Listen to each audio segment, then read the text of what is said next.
Yung mga guyam natapos din ng isang linggong pakikipagbakbakan sa ating sinumpaang tungkulin.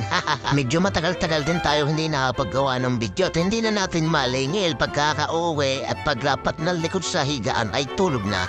Gayon talaga ay tayo naghahapit na ngayon at gusto natin mag-retiro ng maaga. At syempre lagi mong hihingi ng patnubay ng Panginoon sa lahat mong ginagawa. Ipagpasalamat mo lahat, masaya ka man o hindi, hindi naman pwedeng hingi kalahan ng hingi. Shoutout nga pala kay Sir Felix Beroya from Aslex PH Academy. Tayo nga pala Marike Alipuy-Poy sa upcoming event nila ngayong darating na October 26. At nung tayo nakapahinga ng kaunti tayo pumuntang bayan at tayo maghahanap ng makainan, bahala na kung saan man mapapunta. Dito nga pala ay malapit ang pista kaya naman pagkararaming tinda ay di kadami din tao tuwing gabay. At saka hanap namin ay di yung dining nga pala sa may poblasyon tracks di sa may kantuan sa may lumang bahay. Tinuturo din ang kapatid ko ay masarap daw ay di atin susubukan.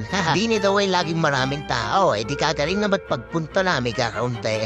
Lord na luwag. Ito nga pala ang Tiago's Fried Chicken. Ayan. O tingnan nyo, binasa ko pala mo ay busog na ako. Alli ang java rice, alli ang gravy, alli din ang soup. Ay ano pa? Papanood natin sa social media ng mga kanto style fried chicken ay di yun. Tayo nag-crave at tayo gusto din makain ng manok. Sabang nga pala din na yung typical na lasang sinigang sa sampalaw. Ang unli gravy sa halip na sausawan lamang ay di yun sinasabaw na sa kanin. Napaka-generous talaga ng bitaw sa part na unlimited yung gravy.